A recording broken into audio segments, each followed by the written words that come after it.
ब्रह्मादिभ्यो ब्रह्मविद्यासम्प्रदायकर्तृभ्यो ऋषिभ्यो नमो महद्भ्यो नमो गुरुभ्यः सर्वोपप्लवरहितो प्रज्ञानगतः प्रत्यगर्थो ब्रह्मैवाहमस्मि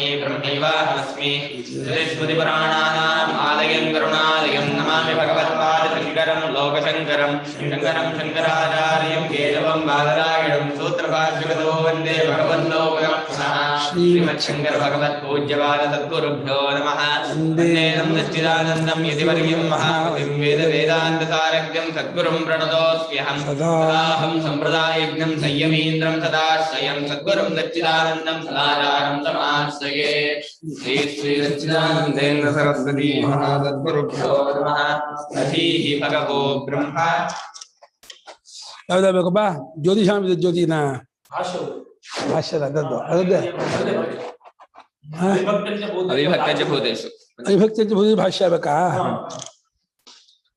ಕಿಂಚ ಅವಿಭಕ್ತಂಚ ಪ್ರತಿದೇಹಂ ಕಿಂಚ ಅವಿಭಕ್ತಂಚ ಪ್ರತಿದೇಹಂ ಯೋಹಮವತ್ ತದ್ ಏಕಂ ಯೋಮವತ್ ತತ್ ಏಕಂ ಮತ್ತು ಏನಪ್ಪಾ ಅಂತಂದ್ರೆ ತತ್ ಅಂದ್ರೆ ಆ ಜ್ಞೇಯವಾದ ಪರಬ್ರಹ್ಮ ವಸ್ತುವು ಪ್ರತಿಯೊಂದು ದೇಹದಲ್ಲೂ ಪೂರ್ಣ ತುಂಬಿಕೊಂಡು ಅವಿಭಕ್ತ ತುಂಡಾಗದೇ ಇರುವಂಥದ್ದಾಗಿದೆ.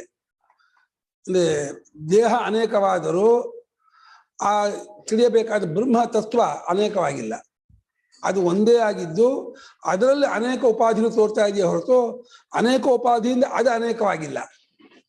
ಹೇಗೆ ಆಕಾಶ ಎಲ್ಲಾ ಗಡಿಗೆಯಲ್ಲಿ ತೋರಿದ್ರು ಎಲ್ಲಾ ಗಡಿಗೆ ತೋರಿದ ಆಕಾಶ ಹೇಗೆ ಒಂದೇನೋ ಹಾಗೆ ಎಲ್ಲಾ ದೇಹದಲ್ಲೂ ತೋರುತ್ತಿರುವಂತಹ ಆ ಅರಿವು ಒಂದೇ ಆಗಿದೆ.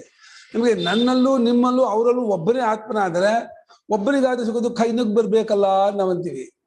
ಒಬ್ಬನೇ ಆತ್ಮ ಅನ್ನುವಾಗ ಜೀವಾತ್ಮ ಒಬ್ಬನೇ ಅಂತ ಇಲ್ಲ ನಾವು. ಸುಖ ದುಃಖಾದಿಗಳ ಅಭಿಮಾನ ಜೀವಾತ್ಮನಿಗೆ, ಅವನಿಗೆ ಒಬ್ಬನಿಗಾದದ್ದು ಇನ್ನೊಂದು ಬರಲ್ಲ. ಅದು ಜೀವಾತ್ಮನನ್ನು ಇನ್ನೊಬ್ಬ ಆತ್ಮನನ್ನು ಎಲ್ಲ ಆತ್ಮನನ್ನು ಯಾವ ಚೈತನ್ಯ ಬೆಳಗುತ್ತಿದೆಯೋ ಆ ಚೈತನ್ಯಕ್ಕೆ ಅನೇಕತ್ವ ಅಥವಾ ಪರಿಮಿತಿ ಕಲ್ಪನೆ ಮಾಡ್ಕೋಕ್ಕೂ ಆಗಲ್ಲ.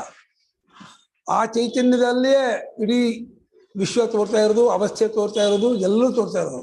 ಆದರೆ ಚೈತನ್ಯಕ್ಕೆ ಸಂಖ್ಯೆ ಬರಲ್ಲ, ಚೈತನ್ಯಕ್ಕೆ ಕಾಲ ಬರಲ್ಲ, ಚೈತನ್ಯಕ್ಕೆ ದೇಶ ಬರಲ್ಲ. ಕಾಲ ದೇಶ ಸಂಖ್ಯೆ ಕ್ರಿಯಾ ಗುಣ ಅಂದ್ಬೋದು. ಯಾಕಂದ್ರೆ ಅದೆಲ್ಲವನ್ನೂ ಬೆಳಗ್ತಾ ಇರೋದು, ಎಲ್ಲಕ್ಕೂ ಮಿಗಿಲಾಗಿರೋದು.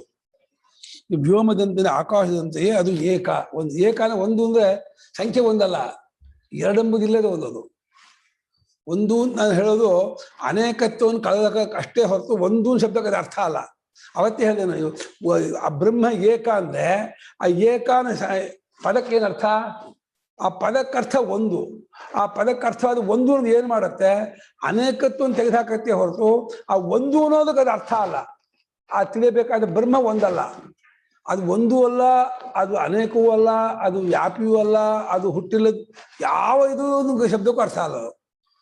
ಶಬ್ದಾರ್ಥವೆಲ್ಲವೂ ತಪ್ಪರ್ಥವನ್ನು ಕಳೆಯೋದು ಅಷ್ಟರಲ್ಲಿಯೇ ಪರ್ಯವಸಾನವಾಗಿದೆಯೇ ಹೊರತು ಶಬ್ದಾರ್ಥಕ್ಕೆ ಅದು ವಿಷಯವಾಗಿಲ್ಲ. ಅದನ್ನು ಚೆನ್ನಾಗಿ ಜ್ಞಾಪಕ ಮಾಡ್ಕೋಬೇಕು. ಬ್ರಹ್ಮಾನು ಪದಕ್ಕೆ ಅಪರಿಚ್ಛಿನ್ನ ಅಂತ ಶಬ್ದಕ್ಕರ್ಥ.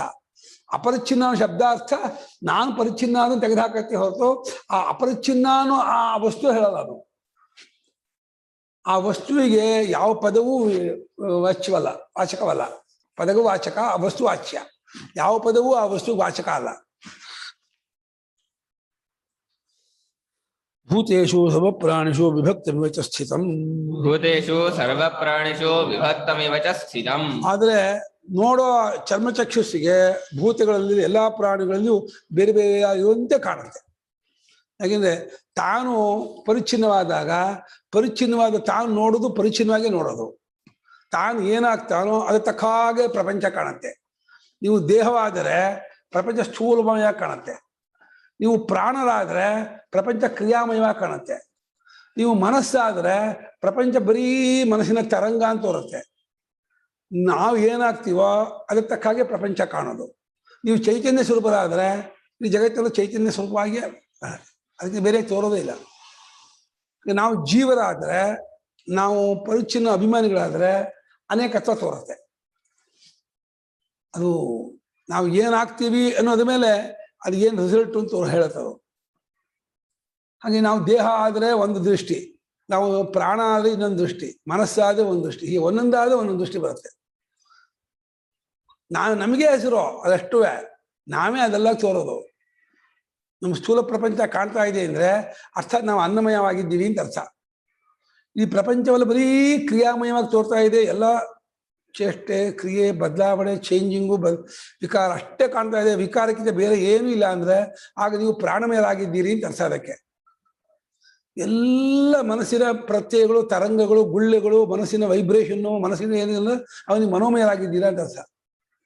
ಹಾಗೆ ನಾವು ಎಲ್ಲಾ ಪ್ರಾಣಿಗಳು ವಿಭಕ್ತವಾಗಿದ್ರು ಅವುಗಳಿಂದ ವಿಭಕ್ತವಾಗಿರುವಂತೆ ತೋರುತ್ತೆ. ದೇಹೇ ಶ್ವೇವೈಭಾವ್ಯಮಾನತ್ವಾತ್. ದೇಹೇ ಶ್ವೇವೈಭಾವ್ಯಮಾನತ್ವಾತ್. ಯಾಕೆ ಹಾಕಿ ತೋರುತ್ತೆ ಅಂದ್ರೆ ತೋರ್ಕೊಳ್ಳೋದು ದೇಹದಲ್ಲೇ ತೋರ್ಕೊಳ್ಳೋದ್ರಿಂದ ಒಂದು ಕೆಂಪು ಬಲ್ಬು, ಒಂದು ಬಿಳಿದು ಟ್ಯೂಬ್ಲೈಟು, ಇನ್ನೊಂದು ಹಸಿರು, ಇನ್ನೊಂದು ನೀಲಿ. ಕರೆಂಟ್ ಇದೆಲ್ಲ ಬಣ್ಣ ಇಲ್ಲ. ಬಲ್ಬು ಟ್ಯೂಬ್ಲೈಟ್ ಆದರೆ ಬೆಳ್ಳಿ ಕಾಣುತ್ತೆ, ಈ ದಪ್ಪ ಬಲ್ಬ್ ಆದರೆ ಕೆಂಪಾಗೋ ಇನ್ನೊಂದು ಕಾಣುತ್ತೆ, ನೀಲಿಯಾಗಿ ಹಸಿರು ಕಾಣುತ್ತೆ. ಆ ಉಪಾಧಿಯಿಂದ ಅದು ಅನೇಕ ತೋರುತ್ತೆ ಹೊರತು ಕರೆಂಟ್ ಒಂದೇ ಆಗಿರುತ್ತೆ. ಹಾಗೆ ದೇಹಗಳು ಅನೇಕವಾಗಿದ್ದು ಆ ದೃಷ್ಟಿಯಲ್ಲಿ ಅನೇಕತ್ವ ಇದ್ದಾಗ ಅನೇಕರಂತೆ ತೋರುತ್ತೆ ಹೊರತು ಅದು ತೋರ್ಕೊಳ್ಳೋ ದೇಹದಲ್ಲೇ ತೋರ್ಕೋಬೇಕು. ಅದು ನಾವಾಗ ನೀವು ತೋರ್ಕೋಬೇಕು. ಅದು ನಿಜವಾಗಿ ಹೇಳಿದ್ರೆ ನಿತ್ಯವಾಗಿ ತೋರ್ಕೊಂಡಿರೋದು, ಅದು ಹೊಸದಾಗಿ ತೋರ್ಕೊಳ್ಳೋದಲ್ಲ. ಅದು ನಾವು ತೋರ್ಕೊಳ್ಳೋದು ನಾವು ಅಂದ್ಕೊಂಡಾಗ ವ್ಯವಹಾರದಲ್ಲಿ ಅಂದ್ಕೊಳ್ತೀವಿ, ನಾವು ನೋಡೋದು, ಕೇಳೋದು, ಯೋಚನೆ ಮಾಡೋದು ಅನ್ನೋದನ್ನು ತೋರ್ಕೊಳ್ಳೋದು ನಿಲ್ತಾ ಇದ್ದೀವಿ. ಅದನ್ನು ಇಟ್ಕೊಂಡಾಗ ಅನೇಕವಾಗಿ ತೋರ್ತಾ ಇದ್ದಾನೆ ಅಂತ ಭ್ರಾಂತಿ ಆಗ್ತೀವಿ. ನಿಜವಾಗಿ ಅದು ತೋರೋದು ಅನ್ನೋದಿಲ್ಲ. ಯಾಕಂದ್ರೆ ಅದಕ್ಕೆ ಮರೆಯೇ ಇಲ್ಲ. ಮರೆ ಇಲ್ಲದಕ್ಕೆ ತೋರೋದು ಅಂತ ಬರುತ್ತೆ. ಮರೆಯಾಗೋದು, ತೋರೋದು ಪ್ರಪಂಚ ಅವಸ್ಥೆ. ಮರೆಯಾದದ್ದನ್ನು, ತೋರಿದ್ದನ್ನು ಬೆಳಗುವ ತಾನು ಅರಿವಿನ ಸ್ವರೂಪನಾದ ಅನುಭವ ರೂಪ, ಅದಕ್ಕೆ ಇದಿಲ್ಲ. ಆದರೂ ವ್ಯವಹಾರದಲ್ಲಿ ದೇಹದ ಮೂಲಕವಾಗಿ ಅರಿವು ಹೊರಗೆ ಬರುತ್ತೆ. ನೋಡೋದು, ಕೇಳೋದು, ಯೋಚನೆ ಮಾಡೋದು, ತಿಳ್ಕೊಳ್ಳೋದೆಲ್ಲ ಉಪಾಧಿಯಿಂದ ತೋರೋದ್ರಿಂದ ದೇಹದಲ್ಲಿ ತೋರ್ಕೊಳ್ತಾನೆ ಆತ್ಮ ಅಂತ. ಅದೊಂದು ಅಧ್ಯಾರೋಪ. ಪ್ರತಿಯೊಂದು ಅಧ್ಯಾರೋಪವೇ. ಭೂತಭರ್ತೃಚ, ಭೂತಗಳನ್ನೆಲ್ಲ ಹೊತ್ಕೊಂಡಿರೋದು ಅದೇ. ನಾವೇನು ಅನ್ಕೊಂಡಿದೀವಿ, ನಮ್ಮನ್ನು ನಾವು ಹೊತ್ಕೊಂಡಿದೀವಿ. ನಮ್ಮನ್ನ ಅಂದ್ರೆ ಯಾವುದನ್ನ, ನಾವು ಅಂದ್ರೆ ಯಾರು, ಎರಡು ಪ್ರಶ್ನೆ ಗೊತ್ತಾಗ ಕಟ್ಕೊಂಡ್ರೆ ನಮ್ಮನ್ನು ನಾವು ಹೊತ್ಕೊಂಡಿದೀವಿ ಅದಕ್ಕೆ ಏನರ್ಥ ನಮಗೆ ಗೊತ್ತಾಗತ್ತೆ. ನಾವು ಬ್ಲೈಂಡಾಗಿ ಅನ್ಕೊಂಡ್ಬಿಡ್ತೀವಿ ನಮ್ಮನ್ನು ನಾವು ಹೊತ್ಕೊಂಡಿದೀವಿ ಅಂತ. ಏನಯ್ಯ ನಿಮ್ಮನ್ನು ನೀವು ಹೊತ್ಕೊಂಡಿದೀಯ? ನಿಮ್ಮನ್ನು ಅಂದ್ರೆ ಯಾರನ್ನ ನೀನು? ನೀವು ಅಂದ್ರೆ ನೀವು ಯಾರು? ಹೊತ್ಕೊಳ್ಳೋದು ಅಂದ್ರೆ ಹೇಗೆ? ಮೂಟೆ ಹೊತ್ಕೊಂಡಿದ್ದೀರಾ? ಅದನ್ನ ನೀವು ನಿಮ್ಮ ನೋಡ್ಕೊಳ್ತಾ ಇದ್ದೀರಾ? ಏನು ಹೊತ್ಕೊಳ್ಳೋದು ಅಂದ್ರೆ ಅವ್ರದ್ದು ಅರ್ಥವಿಲ್ಲದೇನೆ ಮಾತಾಡ್ತಾ ಇರ್ತೀವಿ. ನಿಜವಾಗಿ ಯಾವ ಅರಿವಿನಲ್ಲಿ ಇರುವಿನಲ್ಲೇ ಎಲ್ಲವೂ ತೋರ್ತಾ ಇದ್ದು ಇರುತ್ತಿದ್ದು ಮರೆಯಾಗೋದ್ರಿಂದ ಅರಿವು ಇರುವು ಅನ್ನೋದೇ ವಿಶ್ವವನ್ನೆಲ್ಲ ಹೊತ್ಕೊಂಡಿದೆ. ಹಾವನ್ನ ಹಗ್ಗ ಹೊತ್ಕೊಂಡಿದೆ, ಬೆಳ್ಳಿಯನ್ನ ಕಪ್ಪೆ ಚಿಪ್ಪ ಹೊತ್ಕೊಂಡಿದೆ. ನಮಗೆ ಈ ಕಲ್ಪನಾರೂಪವಾದ ಅವಸ್ಥೆಯನ್ನ, ಪ್ರಪಂಚವನ್ನ, ಕಲ್ಪನೆಗೆ ಆಸ್ಪದವಾದ ಆತ್ಮನು ಹೊತ್ಕೊಂಡಿದ್ದಾನೆ, ಧಾರಣೆ ಮಾಡ್ಕೊಂಡಿದ್ದಾನೆ ಅಂತ ಅದೊಂದು ಅಧ್ಯಾರೋಪ. ಕಲ್ಪಿತವಾದ ಪ್ರಪಂಚ ಇಟ್ಕೊಂಡು ಹೊತ್ಕೊಂಡಿದ್ದಾನೆ ಅನ್ಬೇಕು. ಅವನು ಏಕಮೇವ ದ್ವಿತೀಯ ಅಂದ್ರೆ ಹೊತ್ಕೊಳ್ಳೋ ಪ್ರಶ್ನೆ ಬರೋಲ್ಲ. ಯಾವ್ದನ್ನು ಹೊತ್ಕೊಳ್ತಾನೆ, ಏನನ್ನು ಹೊತ್ಕೊಳ್ತಾನೆ, ಹೇಗೆ ಹೊತ್ಕೊಳ್ತಾನೆ? ಭೂತಾನಿ ಬಿಭರ್ತಿ ಇತಿ ತಜ್ಞೇಯಂ ಭೂತಭರ್ತಿ ಚ ಸ್ಥಿತಿಕಾಲೇ. ಭೂತಾನಿ ಬಿಭರ್ತಿ ಇತಿ ತತ್ ಜ್ಞೇಯಂ ಭೂತಭರ್ತಿ ಚ ಸ್ಥಿತಿಕಾಲೇ. ಸ್ಥಿತಿಕಾಲ ತೋರೋ ಕಾಲದಲ್ಲಿ ಭೂತಗಳೆಲ್ಲವನ್ನೂ ಧಾರಣೆ ಮಾಡ್ಕೊಂಡಿದೆ, ಹೊತ್ಕೊಂಡಿದೆ, ಅದನ್ನು ನಡೆಸ್ತಾ ಇದೆ. ಆದರೆ ಅದು ಭೂತಭರ್ತೃ ಅಂತ. ಎಲ್ಲರ ವ್ಯವಹಾರಕ್ಕೂ ತೋರಿಕೆಗೂ ಅಷ್ಟಕ್ಕೂ ಆ ಅರಿವು ಚೈತನ್ಯವೇ ಕಾರಣ.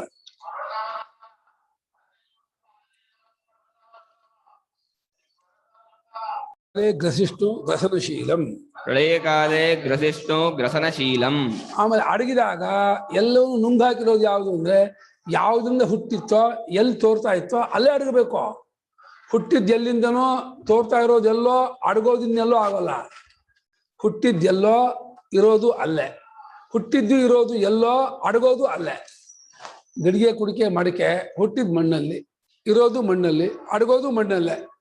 ಹಾಗೆ ಈ ಭೂತಗಳು, ಈ ಪ್ರಪಂಚ ಎಲ್ಲ ತೋರಿಕೆಗೆ, ಇರುವಿಕೆಗೆ ಆ ಜ್ಞೇಯವಾದ ಬ್ರಹ್ಮವೇ ಕಾರಣವಾದಾಗ ಅಡಗೋದು ಅದರಲ್ಲೇ ಅಡಗಬೇಕು. ಸ್ಥಿತ್ಯುದ್ಭವ ಕಾರಣಂ ಅಂದ್ರೆ ಸ್ಥಿತಿ, ಉದ್ಭವ, ಪ್ರಳಯ ಕಾರಣ. ಉಪಾದೃಷ್ಟಿಯಲ್ಲಿ ಹೇಳ್ಬೇಕಷ್ಟೆ. ಪ್ರಳಯ ಕಾಲದಲ್ಲೆಲ್ಲೂ ಗ್ರಸಿಷ್ಣು ಅದು ಇಷ್ಟು ಪ್ರತ್ಯಯ ತಾಚ್ಛಲ್ಯ ಪ್ರತ್ಯಯ.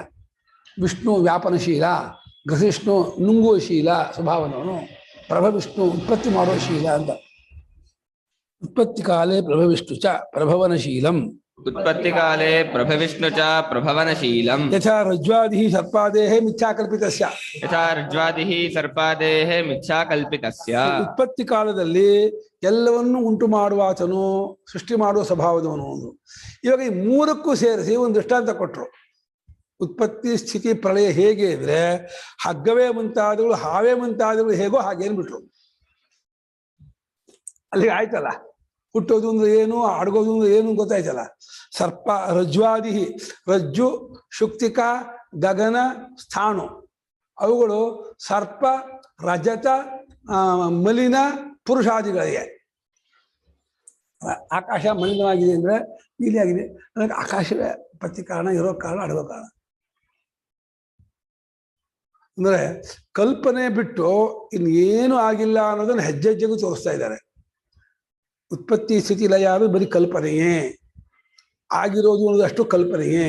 ಇದು ಆಗೋದು ಅನ್ನೋ ಕ್ರಿಯೆ ಇದೆಯಲ್ಲ, ಅವಿಕ್ರಿಯನಾದ ಆತ್ಮಲ್ಲಿ ಕ್ರಿಯೆ ಹೆಂಗಮ್ಮ ನಡೆಯುತ್ತೆ? ಯಾವ್ದು ಕ್ರಿಯೆ ಇಲ್ಲೋ, ಚೇಂಜೇ ಇಲ್ಲೋ, ಬದಲಾವಣೆ ಇಲ್ಲೋ, ಅದು ಉತ್ಪತ್ತಿ ಮಾಡ್ತಾನೆ ಅಂದ್ರೆ ಅದು ಕ್ರಿಯೆ ಮಾಡ್ಬೇಕಾಗುತ್ತೆ. ಉತ್ಪತ್ತಿ ಮಾಡೋದಕ್ಕೆ ಉತ್ಪತ್ತಿ ಮಾಡೋ ಕ್ರಿಯೆ ಮಾಡಿದ್ರೆ ಅದು ಬದಲಾವಣೆ ಆಗ್ಬೇಕಾಗತ್ತೆ, ಬದಲಾವಣೆ ಆದ್ರೆ ನಾಶವಾಗ್ಬೇಕಾಗತ್ತೆ. ಅಷ್ಟೇ ಅಲ್ಲ, ಉತ್ಪತ್ತಿಯನ್ನು ಕ್ರಿಯೆಯೂ ಹುಟ್ಟಬೇಕು. ಇವಾಗ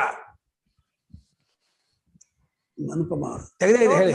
ಲೋಕದಲ್ಲಿ ಎಲ್ಲದಕ್ಕಿಂತ ಜಾಸ್ತಿ ಮೋಸ ಮಾಡೋದು ನಮ್ಮನ್ನ ನಮ್ದು ಮೈಂಡೇ ಅನ್ಸುತ್ತೆ. ಮನಸ್ಸೇ ಅಷ್ಟೊಂದು ಮೋಸ ಮಾಡ್ಬಿಟ್ಟಿದೆ ನಮ್ಮನ್ನ. ನೆಚ್ಕೊಂಡು ಅದು ಸರಿಯಾಗಿ ತಿಳಿಸ್ಕೊಡ್ತಾ ಇದೆ ಅಂತ ಅಂದ್ಕೊಂಡಿದೀವಲ್ಲ, ಅದೇ ನಮ್ ಕೈ ಕೊಡ್ತಿರೋದು. ನಮ್ಮ ಮೈಂಡಿಗೆ ಹೇಳ್ಬೇಕು, ನಿನ್ಗೆ ಪರಮಾತ್ಮ ಯಾವ ಸ್ಥಾನ ಕೊಟ್ಟಿದ್ದಾನೆ ಅಂದ್ರೆ ಬರೀ ರಿಪೋರ್ಟರು. ಇದು ಏನಿದೆ ಅಷ್ಟು ಹೇಳ್ಬೇಕೆ ಹೊರತು ಅದು ನಿಜವಾಗಿದೆ ಅಂತಲಾಗ್ಲಿ, ಚೆನ್ನಾಗಿದೆ ಅಂತಲಾಗ್ಲಿ, ಅನುಕೂಲ ಇದೆಲ್ಲ ನೀನು ಮಾಡಬಾರ್ದಪ್ಪ. ಬರೀ ನೀವು ರಿಪೋರ್ಟರ್ ಆಗಿಬಿಟ್ಟು ಇಂಚೆ ತೋತು ಅಷ್ಟೇ ನೀನು ಮಾಡ್ತಾ ಇದ್ರೆ ಅವಾಗ ಅದು ಕೆಡೋದಿಲ್ಲ. ಅದೇನು ಮಾಡೋದು, ತಂದೆಲ್ಲ ಸೇರಿಸ್ಕೊಂಡ್ಬಿಡುತ್ತೆ. ತಂದೆಲ್ಲ ಸೇರಿಸ್ಬಿಟ್ಟು ಚೆನ್ನಾಗಿದೆ, ಚೆನ್ನಾಗಿಲ್ಲ, ಅನುಕೂಲ ಪ್ರತಿಕೂಲ, ಹುಟ್ಟಿದೆ, ಬದಲಾವಣೆ ಆಗಿದೆ, ಇನ್ನೊಂದು ಆಗಿದೆ, ಎಲ್ಲ ತರಹ ಕಲ್ಪನೆಗಳನ್ನೆಲ್ಲ ಮಾಡಿ ಮಾಡಿ ಮಾಡಿ ಮಾಡಿ ನಮ್ಮನ್ನು ಎಲ್ಲಿಗೋ ತಗೊಂಡೋಗಿ ಮೋಸ ಮಾಡಿಬಿಡಿದೆ. ಅದು ಬರೀ ನಿನ್ನ ಡ್ಯೂಟಿ ಇಷ್ಟೇ ಅಂತ ಅವನಿಗೆ ಹೇಳ್ಬೇಕು. ಅಪ್ಪ ಮನಸ್ಸು ಬುದ್ಧಿಯೇ ಬರೀ ಏನೇನು ಆಯ್ತೋ ಇದು ಅರಿವು ಅಷ್ಟೇ ತಿಳ್ಕೊ. ಅರಿವು ಮಾತ್ರ ನೀನು ತಿಳ್ಕೊಬೇಕೇ ಹೊರತು ಅರಿವಿನ ಮೇಲೆ ಆರೋಪ ಮಾಡಬೇಡ. ಹಂಗೆ ಮಾಡೋದಿಲ್ಲ. ಅರಿವಿನ ಜೊತೆಗೆ ಸೇರಿಸ್ಬಿಡುತ್ತೆ, ಕಲ್ಪನೆ ಸೇರಿಸ್ಕೊಂಡ್ಬಿಡತ್ತೆ. ಅರಿವಿನ ಜೊತೆಗೆ ಕಲ್ಪನೆ ಬಂದ್ಬಿಡ್ತು ಅಂದ್ರೆ ನಾವು ಸಿಕ್ಕಾಕೊಂಡ್ಬಿಡ್ತೀವಿ. ಸುಮ್ಮನೆ ನೋಡೋದಿಲ್ಲ. ಅವನ ವ್ಯಕ್ತಿ ನೋಡಿದ್ರೆ ಇವಾಗ ಎಷ್ಟು ಚೆನ್ನಾಗಿದ್ದಾನೆ, ಎಷ್ಟು ಚೆನ್ನಾಗಿದ್ದಾಳೆ, ಅದು ನನ್ನವಳಾಗ್ಬಿಟ್ರೆ ಹೇಗೆ, ಅವನನ್ನು ಹುಚ್ಚು ಕಲ್ಪನೆ ಇದು. ಏನ್ ಚೆನ್ನಾಗಿದೆ ಅನ್ನೋದು ನಿಜ ಯೋಚನೆ ಮಾಡಿದ್ರೆ ಅಲ್ಲಿ ಸಪ್ತ ಧಾತು ಬಿಟ್ಟು ಇನ್ನೇನೂ ಇಲ್ಲ. ಚರ್ಮ, ಮೂಳೆ, ಮಾಂಸ, ರಕ್ತ, ಕೊಬ್ಬು, ಇದು ಇನ್ನೇನು ಇಲ್ಲಪ್ಪ. ಏನ್ ಚೆನ್ನಾಗಿದೆ ಚೆನ್ನಾಗಿದೆ ಅಂದ್ರೆ ಏನ್ ಕಲ್ಪನೆ ಇದು? ಎಷ್ಟು ಬುದ್ಧಿ ಮಾಡ್ತಾರೋ ಮೋಸ ಇದು. ನೀವು ನಂಬ್ಕೊಂಡು ನಾವು ಅದೇನೋ ಆಗುತ್ತೆ. ಎಲ್ಲ ಈ ಪ್ರತಿಯೊಬ್ಬರು ಇಲ್ಲೇ ಹಾಳ ಹೋಗ್ತಿರೋದು. ಆ ಕಲ್ಪನೆ ಸಿಕ್ಕಾಕೊಂಡು ಕಲ್ಪನೆ ಮಾಡಿ ಮಾಡಿ ಮಾಡಿ ಮಾಡಿ ಅದು ಹೇಗೋ ಇರುತ್ತೆ, ಹೆಂಗೋ ಆಗುತ್ತೆ ಅಂತ ಏನೇನೋ. ಆದರೆ ನಿಜ ಅದಕ್ಕೆ ಪಠ ಕಲಿಯುತ್ತೆ. ಅಯ್ಯೋ ನಾನು ಏನೋ ಅಂದ್ಕೊಂಡೆ ಎಂಥದ್ದು ಇಲ್ಲ ಅಂತ ಆಮೇಲೆ ಗೊತ್ತಾಗುತ್ತೆ. ಆದರೆ ಗುಂಡಿ ಬಿದ್ಮೇಲೆ ಗೊತ್ತಾಗ ಪ್ರಯೋಜನ ಇಲ್ಲ. ಸಿಕ್ಕಾಕೊಂಡ್ಮೇಲೆ ಗೊತ್ತಾದ ಏನು ಪ್ರಯೋಜನ? ಇನ್ನು ಹೆಣಗಬೇಕು, ಏನು ಒಳಗಲ್ಲ. ಗುಂಡಿ ಬಿದ್ದರೆ ಹೆಣಗ ಹೇಗೆ ಬೇಕು ಇದು. ಕಿಂಚ ಸರ್ವತ್ರ ವಿದ್ಯಮಾನಮಪಿ ಸತ್ ಕಿಂಚ ಸರ್ವತ್ರ ವಿದ್ಯಮಾನಮಪಿ ಸತ್ ನೋಪಲಭ್ಯತೆ ಚೇತ್ ಜ್ಞೇಯಂ ತಮಸ್ತರ್ಹಿ ಕಿಂತರ್ಹಿ. ಅಲ್ಲ, ಎಲ್ಲಾ ಕಡೆಯಲ್ಲೂ ಇದ್ದದ್ದಾಗಿದ್ರು, ವಿದ್ಯಮಾನಮಪಿ ಇದ್ದದ್ದಾಗಿದ್ರು ಅದು ತೋರಲ್ಲ ಅಂದ್ರೆ ಕತ್ಲೆ ಅಂದ್ಕೊಂಡ್ಬಿಡೋಣ. ಗೌಗತ್ಲೆ ತರಹ ಕತ್ಲೆಯಲ್ಲಿ ಇದ್ದದ್ದು ಹೇಗೆ ಗೊತ್ತಾಗಲ್ವೋ ಆ ರೀತಿ ಅಂದ್ಕೊಂಡ್ಬಿಡೋಣ. ಅದು ಬೆಸ್ಟ್ ಅಲ್ವಾ ಅಂತ ಕೇಳಿದ್ರೆ ಹಾಗನ್ನೋಕ್ ಬರಲ್ಲ ಅಂದ್ರು. ಯಾಕೆ ಅಂದ್ರೆ ಜ್ಯೋತಿಷಾಮಪಿತ ಜ್ಯೋತಿ. ಮುಂದಕ್ಕೆ ಏನ್ ಪ್ರಶ್ನೆ ಏನೋ, ಎಲ್ಲಾ ಕಡೆಯಲ್ಲಿ ಇದ್ರು ಅದು ತೋರ್ ಬರೋದಿಲ್ಲ ಅಂತಂದ್ರೆ ಅದಕ್ಕೆ ನಾನೇ ಒಂದು ಅರ್ಥ ಹೇಳ್ತೀನಿ. ಪೂರ್ವಪಕ್ಷ ಹೇಳ್ತಿದ್ದಾನೆ, ಅದು ತಮಸ್ಸು, ಕತ್ತಲೆ, ಅದು ಹೆಂಗೆ ಕೂಡುಗತ್ತಲೆ, ಅದು ಯಾರಿಗೂ ಕಾಣದ, ಗೊತ್ತಾಗದ, ತೋರದ, ಏನೂ ಗೌಗತ್ತಲೆ ಅಂತ ಮಾಡ್ಕೊಂಬೇಡ ಅಂತಂದ್ರೆ ಹಂಗ್ ಮಾಡ್ಕೊಂಡು ಬರಲ್ಲಪ್ಪ ಅಂದ್ರು ಭಾಷೆಗಾರರು. ಯಾಕೆ ಅಂದ್ರೆ ನೋಡು, ಭಗವಂತನ ವಾಕ್ಯ ನೋಡು, ಜ್ಯೋತಿಷಾಮಪಿ ತಜ್ಜ್ಯೋತಿ ತಮಸಃ ಪರಮುಚ್ಯತೆ ಜ್ಞಾನಂ ಜ್ಞೇಯಂ ಜ್ಞಾನಗಮ್ಯಂ ಹೃದಿ ಸರ್ವಸ್ಯ ವಿಷ್ಠಿತಂ ಜ್ಯೋತಿಷಾಮಪಿ ತಜ್ಜ್ಯೋತಿಸ್ತಮಸಃ ಪರಮುಚ್ಯತೆ ಜ್ಞಾನಂ ಜ್ಞೇಯಂ ಜ್ಞಾನಗಮ್ಯಂ ಪ್ರತಿ ಸರ್ವಸ್ಯ ವಿಷ್ಠಿತಂ ಜ್ಯೋತಿಷಾಂ ಅಪಿ ತತ್ ಜ್ಯೋತಿಃ ತಮಸಃ ಪರಂ ಉಚ್ಯತೆ ಜ್ಞಾನಂ ಜ್ಞೇಯಂ ಜ್ಞಾನಗಮ್ಯಂ ಹೃದಿ ಸರ್ವಸ್ಯ ವಿಷ್ಠಿತಂ ಹೃದಿ ಸರ್ವಸ್ಯ ವಿಷ್ಠಿತಿ. ಅಂದ್ರೆ ಆ ತಿಳಿಯಬೇಕಾದ ಪರಬ್ರಹ್ಮ ವಸ್ತುವು ಜ್ಯೋತಿಷಾಮಪಿ ತಜ್ಯೋತಿ, ಜ್ಯೋತಿ ರೂಪವಾದ ಆದಿತ್ಯಾದಿಗಳಿಗೂ ಜ್ಯೋತಿಷಾಗಿದೆ. ನ ತತ್ರ ಸೂರ್ಯೋ ಭಾತಿ ನ ಚಂದ ತಾರಕಂ ನೇಮಾ ವಿದ್ಯುತೋ ಭಾಂತಿ ಕುತೋಯಮಗ್ರಿ ತಮೇವ ಭಾಂತಂ ಅನುಭಾತಿ ಸರ್ವಂ. ಭಾಂತಂ ತಂ ಪರಮಾತ್ಮನಮನೋ ಸರ್ವಂ ಆದಿತ್ಯಾದಿಕಂ ಭಾತಿ ತಸ್ಯ ಭಾಸಾ ಸರ್ವಮಿದಂ ವಿಭಾತಿ. ಅವಸ್ಥೆಯನ್ನೇ ಬೆಳಗುವಾತನೋ, ಇನ್ನು ಅವಸ್ಥೆಯೊಳಗೆ ಒಂದು ಪುಟ್ಕೋಶಿ, ಒಂದು ತುಣುಕು, ಒಂದು ತುಂಡು ಸೂರ್ಯ. ಅವಸ್ಥೆ ಎಷ್ಟು ದೊಡ್ಡದು. ಎಚ್ಚರ ಅನ್ನೋ ಅವಸ್ಥೆಯೊಳಗೆ ಅಡಕವಾಗದೇ ಇರೋ ಜ್ಞೇಯ ರಾಶಿಯೇ ಇಲ್ಲ. ಆ ಎಚ್ಚರ ಅನ್ನೋ ಜ್ಞೇಯ ರಾಶಿಯಲ್ಲಿ ಆ ಪ್ರಪಂಚದಲ್ಲಿ ಸೂರ್ಯ ಅನ್ನೋದು 1000 ಒಂದು ಭಾಗ, ಚಂದ್ರ ನಕ್ಷತ್ರಗಳು ಎಲ್ಲ ತುಣುಕುಗಳು. ಆ ತುಣುಕು ಯಾವ ಲೆಕ್ಕ ಆ ಪರಮಾತ್ಮನಿಗೆ? ಇಡೀ ವಿಶ್ವವನ್ನೇ ಇಡೀ ಮುಷ್ಟಿ ಒಂದು ನೆಲ್ಲಿಕಾಯನ್ನು ನೇರಳೆ ಹಣ್ಣನ್ನು ಹೇಗೆ ಹಿಡ್ಕೊಂಡ್ಬಿಡುತ್ತೋ, ನಿಮ್ಮ ಚೈತನ್ಯ ಅನುಭವ ಇಡೀ ವಿಶ್ವವನ್ನೇ ಹಿಡ್ಕೊಂಡ್ಬಿಟ್ಟಿದೆ, ಅವಸ್ಥೆಯನ್ನೇ ಹಿಡ್ಕೊಂಡ್ಬಿಟ್ಟಿದೆ. ಅವಸ್ಥೆ ನಿಮ್ಮ ಅರಿವನ್ನು ಬಿಟ್ಟು ಹೋಗೋಕ್ಕೆ ಆಗೋಲ್ಲ. ನಿಮ್ಮ ಅರಿವಲ್ಲೇ ಇರಬೇಕು, ಅರಿವಲ್ಲೇ ತೋರ್ಬೇಕು, ಅರಿವಲ್ಲೇ ಅಡಗಬೇಕು. ಹೊರತು ಅರಿವು ಬಿಟ್ಟು ಇರ್ಲಿ ನೋಡೋಣ ಪ್ರಪಂಚ ಇಲ್ಲೇ ಇಲ್ಲ. ಇಂಥ ನಮ್ಮ ಸ್ವರೂಪ ಇಡೀ ಇಂದಾದಿ ದೇವತೆಗಳ ಕಲ್ಪನೆಯೂ ನಮ್ಮ ಇದರಲ್ಲೇ ಸೇರೋಗಿರೋದು, ನಮ್ಮ ಮನಸ್ಸಿನಲ್ಲೇ, ನಮ್ಮ ಅರಿವಲ್ಲೇ. ಎಲ್ಲ ಜ್ಞಾನಿಗಳು ನಮ್ಮ ಅರಿವಲ್ಲೇ ಸೇರೋದು. ಶಂಕರಾಚಾರ್ಯರು ನಮ್ಮ ಅರಿವೆ, ರಮಣ ಮಹರ್ಷಿಗಳು ನಮ್ಮ ಅರಿವೆ. ಯಾರು ನಮಗಿಂತ ಬೇರೆ ಅಲ್ಲ. ಶಂಕರಾಚಾರ್ಯ ಆಗಲಿ, ರಮಣ ಮಹರ್ಷಿ ಆಗಲಿ, ರಾಮಕೃಷ್ಣ ಪರಮಹಂಸರಾಗಲಿ ಎಲ್ಲರೂ ನಮ್ಮಲ್ಲೇ. ಇವರು ಶೇಷಾದ್ರಿ ಸ್ವಾಮಿಗಳು ಇದರಲ್ಲಿ ಇದ್ರು, ತಿರುವಣ್ಣಾಮಲೆಯಲ್ಲಿ ಅವ್ರ ಕಡೆ ಆ ಆಶ್ರಮದಲ್ಲಿ ನಾವು ಸಪ್ತಾಹ ಮಾಡಿದ್ವಿ. ಆ ಸಮಯದಲ್ಲೇ ಇವರು ಇದ್ರು ರಮಣ ಮಹರ್ಷಿಗಳು. ಎಲ್ಲರೂ ಅವ್ರನ್ನ ನೋಡ್ಬಿಟ್ಟು ಶೇಷಾದ್ರಿ ಸ್ವಾಮಿ ನೋಡೋಕೆ ಹೋಗ್ತಿದ್ರು. ಶೇಷಾದ್ರಿ ಸ್ವಾಮಿ ಹತ್ರ ನೀವು ಯಾಕೆ ನೀವು ರಮಣ ಮಹರ್ಷಿ ನೋಡೋಕೆ ಹೋಗಲ್ಲ ಅಂತ ಕೇಳಿದಂತೆ. ಅದಕ್ಕೇನಂತೆ, 2 ಕ್ಯಾಂಡ್ಲು 2 ದೀಪ ಬೇಕು, ಯಾಕೆ ಇದನ್ನ ಅಪೇಕ್ಷೆ ಪಡಲ್ಲ, ಅದಕ್ಕೆ ಉತ್ತರ ಕೊಡಿ, ಆಮೇಲೆ ನಾನು ನನಗೆ ಉತ್ತರ ಕೊಡ್ತೀನಿ ಅಂತ. 2 ದೀಪನೂ ಸಮ ಆದಾಗ ಇದರ ಅಪೇಕ್ಷೆ ಇದರ ಅಪೇಕ್ಷೆ ಬರೋಲ್ಲಪ್ಪ, ನನಗೆ ಅವ್ರನ್ನ ನೋಡೋದ್ರಿಂದ ಏನು ಆಗ್ಬೇಕಾಗಿಲ್ಲ, ನಾನು ಅವರಂಗೆ ಇದ್ದೀನಿ ಅಂತಂದವರು. ಅವರು ಅಂಥ ಮಹಾತ್ಮರೇ. ಹಾಗಾಗಿ ಈ 2 ದೀಪಕ್ಕೆ, ಒಂದು ದೀಪದಕ್ಕೆ ಇನ್ನೊಂದು ದೀಪದ ಹೇಗೆ ಅಪೇಕ್ಷೆ ಬರೋಲ್ವೋ ಹಾಗೆ 2 ಜ್ಞಾನಿಗಳು ಇನ್ನೊಂದು ಜ್ಞಾನಿ ಅಪೇಕ್ಷೆ ಬರೋದೇ ಇಲ್ಲ.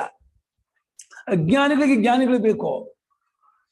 ಜ್ಞಾನಿ ಆದವನು ಇನ್ಯಾವ ಜ್ಞಾನಿ? ಅದಕ್ಕೆ ತಿರುವಣ್ಣಾಮಲೆ ರಮಣ ಮಹರ್ಷಿ ಹತ್ರ ನೀವು ಕಾಶಿಗೆ ಹೋಗಿಲ್ವಾ, ನೀವು ಹರಿದ್ವಾರಕ್ಕೆ ಹೋಗಿಲ್ವಾ, ನಾನು ಯಾತಕ್ಕೆ ಹೋಗ್ಬೇಕು ಅಂತ ಕೇಳಿದವರು. ನಿಮಗೆ ಪುಣ್ಯ ಬೇಕು, ಇನ್ನೇನೋ ಬೇಕು, ಅದು ಬೇಕು, ಎಲ್ಲ ಪುಣ್ಯ ರಾಶಿ ನನ್ನಲ್ಲೇ ಕರೆದಿದ್ದೆ, ನಾನೇ ಆಗ್ಬಿಟ್ಟಿದ್ದೀನಿ, ನನಗೆ ಇನ್ನೇನು ಎಲ್ಲ ಪುಣ್ಯ ಬರಬೇಕಾಗಿಲ್ಲ. 16ನೇ ವಯಸ್ಸಿಗೆ ಬೆಟ್ಟ ಹತ್ತಿದವರು ಅವರ ಪಾರ್ಥಿವ ಶರೀರ ಕೆಳಗೆ ಇಳಿತೇ ಹೊರತು ಬೆಟ್ಟ ಬಿಟ್ಟೇ ಬರಲಿಲ್ಲ ಅವರು. ನೋಡಿ, 55 ವರ್ಷ ಕಾಲ ಅಲ್ಲೇ ಇದ್ದಾರೆ. ನಾವು ಒಂದು ವಾರ ಆದ್ಕೂಡಲೇ ತುಂಬ ಬೋರ್ ಆಗ್ತಾ ಇದೆ, ಎಲ್ಲಿಗೆಲ್ಲ ಹೋಗೋಣ, ಒಂದು ಟ್ರಿಪ್ ಹೋಗೋಣ, ಒಂದು ದ್ವಾರಕ ಹೋಗೋಣ, ಇಲ್ಲ ಪುರಿ ಹೋಗೋಣ, ಇಲ್ಲ ಆ ಕಡೆ ಹೋಗೋಣ. ಈ ಎಲ್ಲರೂ ಸುತ್ತ ಚಪಲ ನಮಗೆ. ಈ ನಾಯಿಗೆ ಅಲಿಯೋ ಚಪಲ ಹೇಗೋ ಹಾಗೆ ಮನೆಯಲ್ಲೇ ಕೂತು ಇದ್ದಂತಹ ಇವರಿಗೆ ಸುತ್ತ ಚಪಲ. ಆದ್ರೆ ತತ್ವಜ್ಞಾನಿಗಳಿಗೆ ಇಡೀ ವಿಶ್ವವೆಲ್ಲ ತಮ್ಮಲ್ಲೇ ತೋರುತ್ತಿರುವಾಗ, ತಾವೇ ಆಗಿರುವಾಗ ಎಲ್ಲಿಗೆ ಹೋಗ್ಬೇಕು, ಏನು ಮಾಡಬೇಕು, ಏನು ಎಲ್ಲ ಜ್ಯೋತಿ ರೂಪವಾಗಿರೋ ಆದಿತ್ಯಾದಿಗಳಿಗೂ ಜ್ಯೋತಿಸ್ಸಾಗಿದೆ ಆ ಜ್ಞೇಯವಾದ ಬ್ರಹ್ಮವಸ್ತು. ಅದು ತಮಸ ಪರಂ. ತಮಸ ಅಂದ್ರೆ ಅಜ್ಞಾನ, ತಮಸ್ಸು ಅಂದ್ರೆ ಕತ್ತಲೆಗಿಂತ ಅಂದ್ರೆ ಕತ್ತಲೆಯನ್ನು ಬೆಳಗೋದಾದ್ರೆ ಅಜ್ಞಾನವನ್ನು ಬೆಳಗ್ತಾ ಇರೋದದೆ. ಅದು ಕತ್ತಲೆಯಲ್ಲೂ ಇಲ್ಲ, ಅಜ್ಞಾನದಲ್ಲೂ ಇಲ್ಲ. ಪರಂ ಅಂದ್ರೆ ವಿಲಕ್ಷಣಂ, ಅತೀತಂ ಅಂತ. ಬೆಳಗೋದು ಇಲ್ಲಿ ಅಂದ್ರೆ ಗೊತ್ತಾಗೋದು ನೋ ಅಂತ ಅಷ್ಟೇ ಅಲ್ವಾ? ಯಾಕಂದ್ರೆ ಬೆಳಗೋದು ಅಂತ ಇರಲ್ಲ ಆತ್ಮ.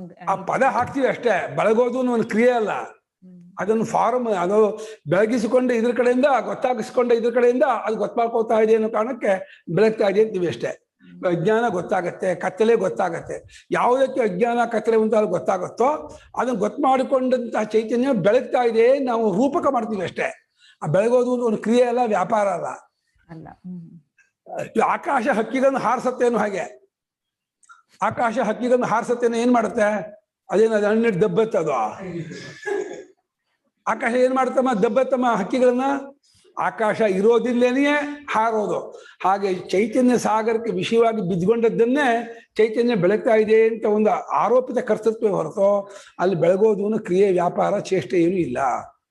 ಅದು ಸ್ವರೂಪ. ಅದು ಹಂಗಂದ್ರೆ ಲೈಟ್ ಏನಂತಾರೆ ಇದು ಜ್ಯೋತಿಷಾಮಪಿ ಜ್ಯೋತಿ, ಅದಂತೂ ಅಧ್ಯಾರೋಪ ಅನ್ನಕ್ಕೂ ಬರಲ್ಲ, ಯಾಕಂದ್ರೆ ಲೈಟೇ ಅಲ್ಲ ಅಲ್ವಾ? ಅಲ್ಲ, ಆ ಪದ ಪ್ರಯೋಗ ಅಧ್ಯಾರೋಪ ಇದ್ದಾನೆ. ಜ್ಯೋತಿಷಿಗೂ ಆ ಜ್ಯೋತಿಷು ಅಂತ ಜ್ಯೋತಿಷುವನು ಪದ ಅಧ್ಯಾರೋಪ ಇದ್ದಾನೆ. ಆ ತತ್ವ ಅದು ಅಧ್ಯಾರೋಪ ಅಲ್ಲ, ಆ ತತ್ವಕ್ಕೆ ಹಾಕುವ ಪದಗಳಿದೆಯಲ್ಲ ಆ ಪದಗಳೆಲ್ಲ ಅಧ್ಯಾರೋಪವೇ. ಗೊತ್ತಾಯ್ತು, ಅದರ್ಥ ಆಯ್ತು. ಅದೇ ನಾನಂತರ ಲೈಟ್ ಅನ್ನೋದೇ ಇಲ್ಲ, ಸೊ ಅಧ್ಯಾರೋಪನೂ ಆಗಲ್ಲ ಲೆಕ್ಕ ಅಂತ ಅಂತ ಇರೋದು. ಅಲ್ಲ, ನೀವು ಆ ತತ್ವ ಗೊತ್ತಾಗಿದ್ದಾಗ ಅಧ್ಯಾರೋಪ ಇಲ್ಲ, ಅಪವಾದ ಇಲ್ಲ ವಿಷಯ ಬೇರೆ. ಆದ್ರೆ ಗೊತ್ತಾಗಿಸಿಕೊಂಡದ್ದು ಇದೆ ಅಂತ ಒಪ್ಕೊಂಡ್ರೆ ಗೊತ್ತು ಮಾಡ್ಕೊಳ್ಳುವ ನಮ್ಮಂತಲೇ ಹೇಳ್ಬೇಕು. ನೀವು ಪ್ರಪಂಚ ಇದೆ, ಕತ್ತಲೆ ಇದೆ, ಅಜ್ಞಾನ ಇದೆ ಅಂತ ಒಪ್ಕೊಂಡ್ರೆ ಅದು ಹೇಗೆ ಗೊತ್ತಾಯ್ತು? ಅದನ್ನ ಗೊತ್ತು ಮಾಡ್ಕೊಂಡು ನೀವು ಅದನ್ನ ಬೆಳಗೋರು ಜ್ಯೋತಿಷು ಅಂತ ಒಂದು ಇಂಪೋಸು, ಸೂಪರ್ ಇಂಪೋಸು ಅಷ್ಟೇ, ಅದು ಫೈನಲ್ ಅಲ್ಲ. ಆದಿತ್ಯಾದಿಗಳಿಗೂ ಅದು ಅದು ಜ್ಞಾನ, ಜ್ಞೇಯ.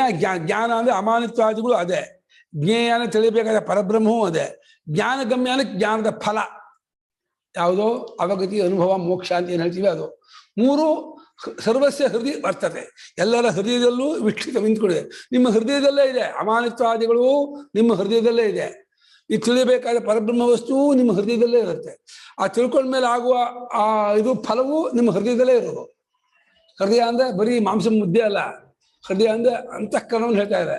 ಅಂತಃಕರಣದಲ್ಲಿಯೇ ಅಮಾನಿತ್ವಾದಿಗಳನ್ನು ಸಾಧಿಸ್ಕೊಳ್ಳೋದು ಅಲ್ಲೇ. ಆ ಅಮಾನಿತ್ವಾದಿಗಳ ಪರಿಪಕ್ವತೆಯಿಂದ ಗೊತ್ತಾಗುವಂಥ ಪರಬ್ರಹ್ಮ ವಸ್ತುವು ಹೃದಯದಲ್ಲಿಯೇ. ಗೊತ್ತಾದದ್ರಿಂದ ಆಗುವಂತಹ ಒಂದು ಫಲ ಅಂತ ಏನು ಹೇಳ್ತೀವಿ, ಯದ್ಯಪಿ ಅಧ್ಯಾರೋಪ, ಅದು ಹೃದಯದಲ್ಲಿಯೇ. ಸರ್ವಸ್ಯ ಹೃದಯ ಅಂದ್ರೆ ಹೃದಯ ಚೆನ್ನಾಗಿದ್ಬಿಟ್ರೆ ನಿಮಗೆ ಎಲ್ಲವೂ ಚೆನ್ನಾಗಿರುತ್ತೆ. ನಿಮ್ಮ ಹೃದಯ ಕೆಟ್ಟ ಹೋದ್ರೆ ಎಲ್ಲ ಕೆಟ್ಟ ಹೋಗುತ್ತೆ. ಹೃದಯ ಚೆನ್ನಾಗಿಟ್ಕೊಳ್ಳಿ, ನಿಮ್ಮ ಮನಸ್ಸು ಬುದ್ಧಿ ಶಾಂತವಾಗಿ ಅಮಾನಿತ್ವಾದಿ ಗಣೋಪೇತವಾಗಿ ಯಾವ ಏರ್ಪೇರು ಇಲ್ಲದೆ ಇದ್ದದ್ದಾಗಿದೆ ಅಂದ್ರೆ ಆನಂದ, ನಿತ್ಯ ಆನಂದವಾಗಿರ್ತೀರ. ಪ್ರಪಂಚಕ್ಕೆ ಕರೋನಾ ಬರಲಿ, ಪ್ಲೇಗ್ ಬರಲಿ, ಏನ್ ಬರಲಿ, ನಿಮ್ಗೆ ಏನ್ ಮಾಡೋದು ಜಗ್ಗಲ್ಲ. ನೀವು ನಿಮ್ಮ ಮನಸ್ಸಲ್ಲಿ ಹೊಯ್ದಾಟ, ಚಂಚಲತೆ ಇದೆ ಅಂದ್ರೆ ಭಯ ಶುರು ಆಗ್ಬಿಡುತ್ತೆ. ಪಕ್ಕದ ಮನೆ ಕರೋನಾ, ಅವ್ರಿಗೆ ಕರೋನಾ, ಅವನಿಗೆ ಇವ್ರು ಏನ್ ಮಾಡ್ದಪ್ಪ, ಹಂಗೆ ಈ ಭಯ ಭಯ ಭಯ. ಈ ಭಯದಲ್ಲಿ ಇದ್ಬಿಟ್ರೆ ಅದೇ ಅರ್ಧ ಜೀವ ಅಡಗಿಸ್ಬಿಡತ್ತೆ, ನಮ್ಮ ಜೀವನವನ್ನೇ ಅಡಗಿಸ್ಬಿಡತ್ತೆ. ಮನುಷ್ಯ ಕೇರ್ ತಗೊಳ್ಳೋದು ತಪ್ಪಿಲ್ಲ, ಆದ್ರೆ ಹೆದರ್ಕೊಂಡಿರೋದು ಅರ್ಥ ಇಲ್ಲ. ಕೇರ್ ತಗೊಳ್ಳಿ, ನೀವು ಹೋಗ್ಬೇಡಿ. ನೀವು ತಿಳಿದು ಮಾರ್ಕೆಟ್ ಹೋಗ್ಬೇಕಾಗಿಲ್ಲ, ಹೋಗ್ಬೇಕಾಗಿಲ್ಲ. ಅನ್ಮಾತ್ಕೊಂಡು ಆಯ್ತು ಅಲ್ಲಿ ಬಂತಿದ್ದು ನಂಗೆ ಬಂದ್ಬಿಟ್ರೆ ಅಂದ್ರೆ ಕಲ್ಪಿಸ್ಕೊಂಡು ಕೂತ್ಕೊಂಡ್ಬಿಟ್ರು, ನನಗೂ ಬಂದ್ಬಿಟ್ರೆ, ಹಂಗಾಗ್ಬಿಟ್ರೆ ಹಿಂಗಾಗ್ಬಿಟ್ರೆ ಅಂದ್ರೆ ಏನ್ ಮಾಡೋಕ್ಕಾಗತ್ತೆ? ಏನ್ ಬಂದ ಅನ್ಬೋದು. ಏನು ಕರೋನಾ ಬಂದ್ರೆ ಸತ್ಯ ಸಾಯ್ತಾರೆ ಅಂತಿಲ್ಲ, ಅದ ಕರೋನಾ ಬರ್ದೇ ಇದ್ದು ಸಾಯ್ದೇ ಇರೋಲ್ಲ ಅಂತ ಏನಿಲ್ಲ. ಏನು ಭ್ರಾಂತಿ ಮನುಷ್ಯ. ಜ್ಯೋತಿಷಾಂ ಆದಿತ್ಯಾದೀನಾಮಪಿ ತಜ್ಞೇಯಂ ಜ್ಯೋತಿ. ಜ್ಯೋತಿಷ್ಯಗಳಿಗೂ ಅದು ಜ್ಯೋತಿಷ್ಯ ಯಾವುದು? ಆದಿತ್ಯನೇ ನಮ್ಮ ಈ ಭೌತಿಕ ಪ್ರಪಂಚ ಜಾಸ್ತಿ ಬೆಳ್ಕೊಳ್ತಾ. ಕೇಳಿಮ್ಮ.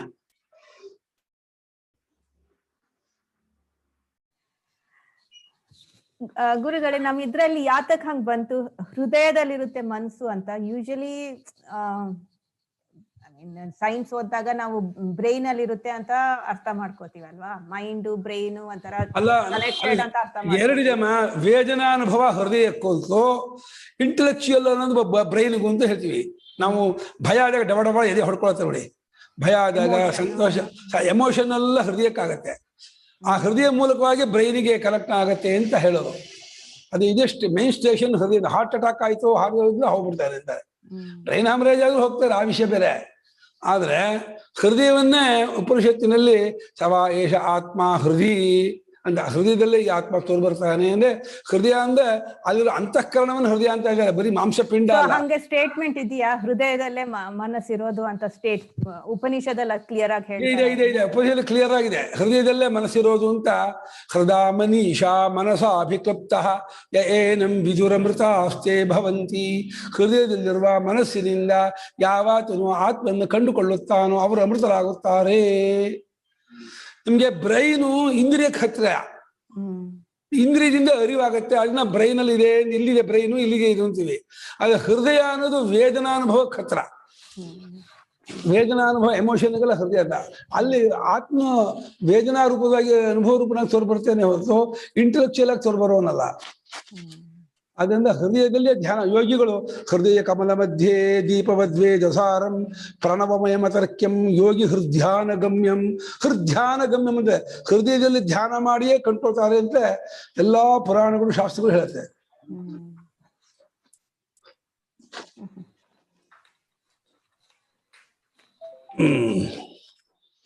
ಜ್ಯೋತಿಷಾಂ ಆದಿತ್ಯಾದೀನಾಂ ಜ್ಯೋತಿಷಾಂ ಆದಿತ್ಯಾದಿ ಮುಂತಾದ ಜ್ಯೋತಿಷ್ಗಳಿಗೂ ಆ ಜ್ಞೇಯವಾದಂತಹ ಆ ಬ್ರಹ್ಮವಸ್ತು ಜ್ಯೋತಿಸ್ಸಾಗಿದೆ.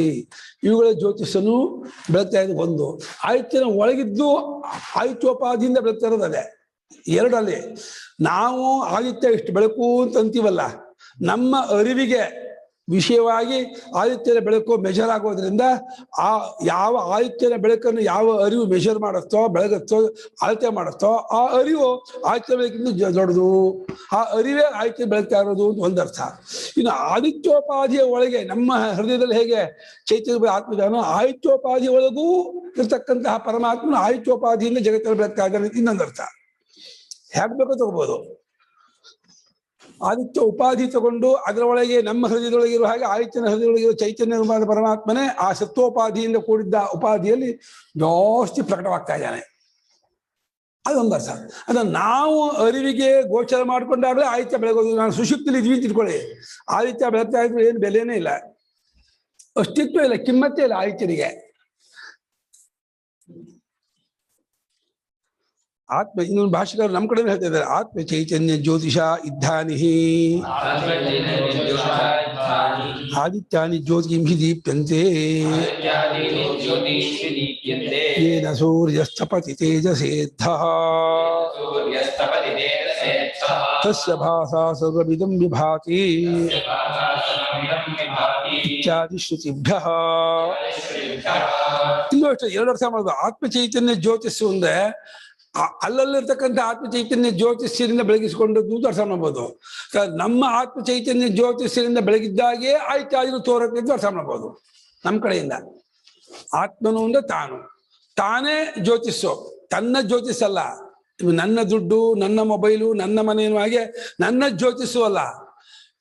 ನಾನೇ ಜ್ಯೋತಿ ರೂಪ, ಚೈತನ್ಯ ರೂಪ, ಬೆಳಕಿನ ರೂಪ. ಬೆಳಕು ಇರೋದು ರೂಪಕ ಅಷ್ಟೇ. ಹೇಗೆ ಬೆಳಕು ಎಲ್ಲವನ್ನೂ ತೋರಿಸುತ್ತೋ ಅರಿವು ಎಲ್ಲವನ್ನೂ ತೋರಿಸೋದ್ರಿಂದ ಅರಿವನ್ನು ಬೆಳಕು ಅಂತ ಅಂತಿದ್ದಾರೆ ಹೊರತು ಅರಿವು ಭೌತಿಕ ಬೆಳಕಲ್ಲ. ಬೆಳಕನ್ನು ಬೆಳಗುವಂತಹ ಅರಿವದು.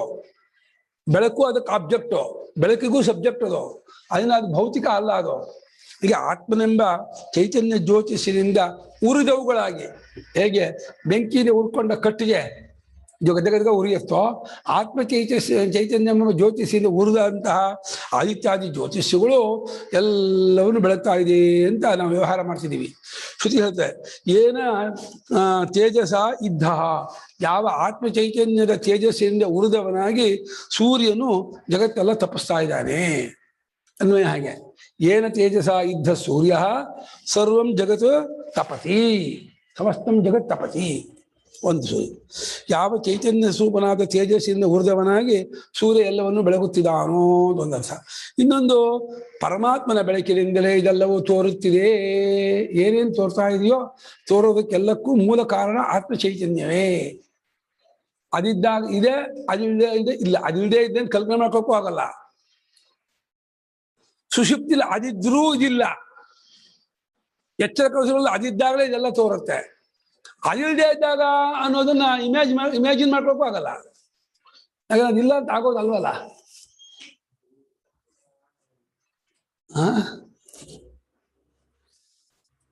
ಸ್ಮೃತಿ ಇಷ್ಟ,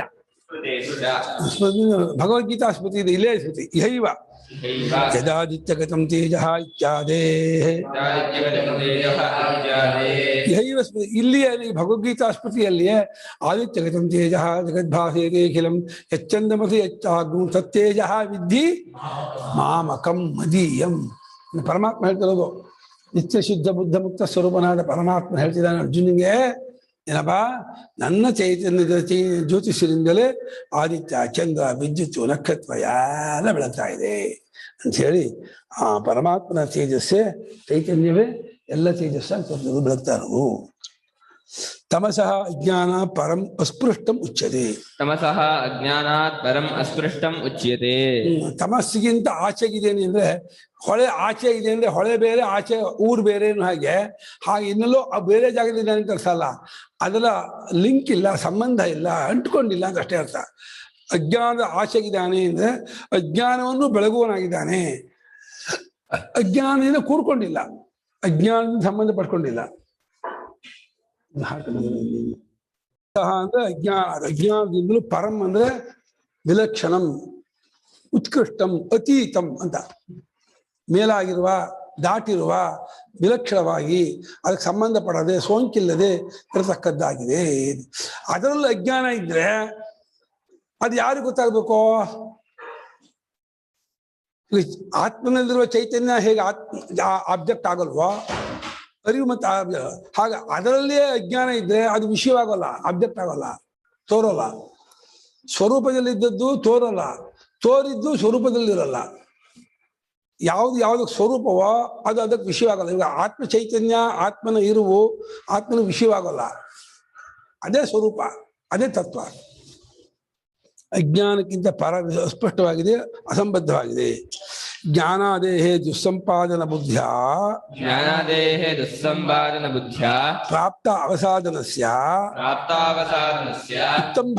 ಉತ್ತಂಭನಾರ್ಥಮಾಹ ಜ್ಞಾನಂ ಅಮಾನಿತ್ವಾದಿ.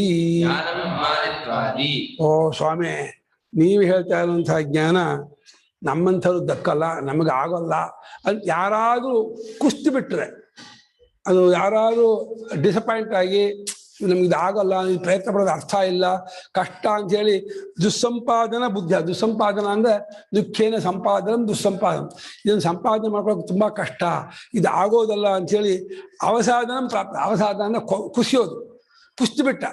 ಅಯ್ಯಪ್ಪ, ಈ ಜ್ಞಾನ ಸವಾಸಕ್ಕೆ ಹೋದ್ರೆ ಇದು ನಮಗೆ ಆಗೋದಲ್ಲ, ಇದು ನಮಗೆ ದಕ್ಕೋಲ್ಲ, ಇದು ನಮಗೆ ಸಿಗೋದಲ್ಲ ಅಂತ ಯಾರಾದ್ರೂ ಕುಸ್ತು ಬಿಟ್ಟರೆ ಅವರನ್ನು ಎತ್ತಿ ಹಿಡಿಯೋಕ್ಕಾಗಿ ಪಡೆದಂತ ಹೇಳ್ತಾನೆ. ಉತ್ತಂಭನಾರ್ಥ ಮೇಲೆ ಎತ್ತಿ ಹಿಡಿಯುವುದಕ್ಕಾಗಿ ಹೇಳ್ತಾ ಇದ್ದಾನೆ. ಜ್ಞಾನಂ ಅಮಾನಿತ್ವಾದಿ. ಜ್ಞಾನ ಅಂದ್ರೆ ಅಮಾನಿತ್ವ ವದಂಭಿತ್ವ ಅಹಿಂಸಾಯ ಏತ ಜ್ಞಾನಮಿತಿ ಪ್ರೋಕ್ತಂ ಅಂತ 20 ಪಟ್ಟಿ ಮಾಡಿದ್ನಲ್ಲ, ಆ 20ಕ್ಕೂ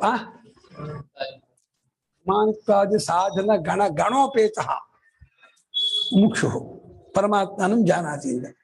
ಅಮಾನಿತ್ವಾದಿ ಸಾಧನ ಗಣೋಪೇತನಾಗಿ ಇರ್ತಕ್ಕವನು. ಆ ಸಾಧನ ಗಣ ಇರೋದು ಹೃದಯದಲ್ಲೇ. ಏನ್ ಸಾಧನೆ ಮಾಡ್ಬೇಕಾದ್ರೆ ನಿಮ್ ಹೃದಯದಲ್ಲೇ ಅದೆಲ್ಲ ಇದಾಗಬೇಕು, ಊರ್ಕೋಬೇಕು. ಕಲ್ಗಡಮ್ ಅಂತಲ್ಲ, ಕಲ್ಗಡಮ್ ಅಂದ್ರೆ ಅದು ಉಂಟಾಗೋದು ಅಂತ. ಏನೇ ಉಂಟಾಗಬೇಕಾದ್ರು ಹೃದಯದಲ್ಲಿ ಅದು ಊರ್ಕೋಬೇಕು. ಅಲ್ಲೇ ಅದು ಪಕ್ವವಾಗಿ ಊರ್ಕೊಂಡು ಸ್ವಭಾವವಾದರೆ ನಿಮ್ಗೆ ಸ್ವಭಾವ ಆಗ್ಬಿಡ್ಬೇಕು. ಮುಂಚೆ ಸತ್ಯ ಹೇಳೋದನ್ನು ಅಭ್ಯಾಸ ಮಾಡ್ಬೇಕು, ಹಿಂಸೆ ಮಾಡದೇ ಇರೋದನ್ನ ಅಭ್ಯಾಸ ಮಾಡ್ಬೇಕು.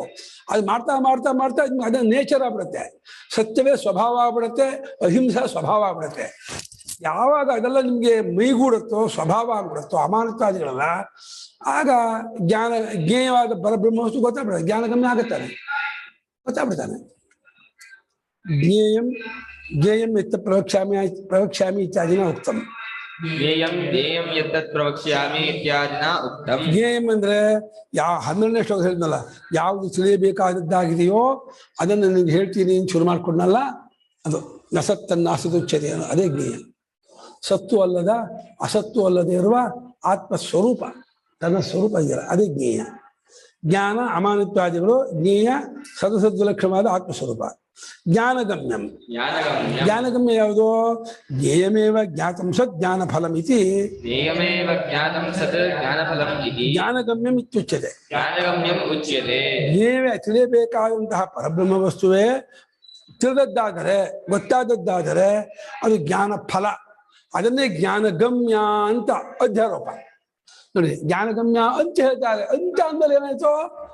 ಈಗ ಜ್ಞಾನಗಮ್ಯ ಅಲ್ಲ, ಜ್ಞಾನಗಮ್ಯ ಅಂತ ಒಂದು ಅಧ್ಯಾರೋಪ. ಜ್ಞಾನ ಮುಂಚೆನೇ ಇದ್ಕೊಂಡವನು, ಸಿಕ್ಕಾಗ ಆಗಿರೋನು, ಸಿಗಬೇಕಾದವನಲ್ಲ.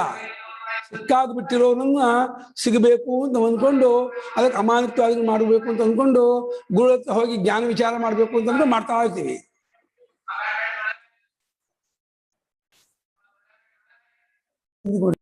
ಜ್ಞಾನಗಮ್ಯ ಎಂಬುದಾಗಿ ಜ್ಞಾನ ಫಲವನ್ನೇ ಜ್ಞಾನಗಮ್ಯ ಎಂಬುದಾಗಿ ಅಂದ್ರೆ ಅವಗತಿ ಅನುಭವ ಜ್ಞಾನಗಮ್ಯ ಫಲ ಎಲ್ಲ ಒಂದೇ ಅರ್ಥ. ಗೊತ್ತಾಯ್ತು ನಾವಂತೀವಲ್ಲ ಕನ್ನಡದಲ್ಲಿ, ಅಂಡರ್ಸ್ಟ್ಯಾಂಡ್ ಆಯ್ತು, ಗೊತ್ತಾಯ್ತು, ಅರ್ಥ ಆಯ್ತು ಅಂತೀವಲ್ಲ, ಅದು ಜ್ಞಾನಗಮ್ಯ. ಜ್ಞಾಯಮಾನಂತೂ ಜ್ಞೇಯಂ, ಗೊತ್ತಾಗಲ್ಪಡುವಾಗ ಅದು ಜ್ಞೇಯ, ಗೊತ್ತಾದದ್ದಾದಾಗ ಜ್ಞಾನಗಮ್ಯ, ಅದು ಅವಗತಿ. ಅದೇ ತತ್ರಯಮಪಿ ಹೃದಿ ಬುದ್ಧೌ ಸರ್ವಸ್ಯ ಪ್ರಾಣಿಜಾತಸ್ಯ ವಿಷ್ಠಿತಂ ವಿಶೇಷೇಣ ಸ್ಥಿತಂ. ಈ ಮೂರು ಜ್ಞಾನ ಜ್ಞೇಯ ಜ್ಞಾನಗಮ್ಯ ಅಂತ ಈ ಮೂರು ಎಲ್ಲರ ಹೃದಯದಲ್ಲಿ ಇದೆ. ಪ್ರಾಣಿ ಜಾತ, ಪ್ರಾಣಿ ಸಮೂಹದ ಎಲ್ಲ ಅಂದ್ರೆ ಪ್ರಾಣಿನಲ್ಲಿ ವಿಶೇಷ ಮನುಷ್ಯನ ತಗೋಬೇಕು.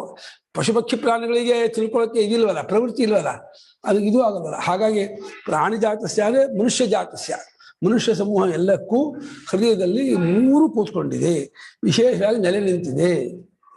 ತತ್ರೈವ ಹಿ ತ್ರಯಂ ವಿಭಾವ್ಯತೆ, ಅಲ್ಲೇ ಈ ಮೂರು ತೋರೋದು, ಎಲ್ಲಿ ಮೂರು ತೋರುತ್ತೋ ಅಲ್ಲಿ ಇದೆ ಅಂತಂತೀವಿ.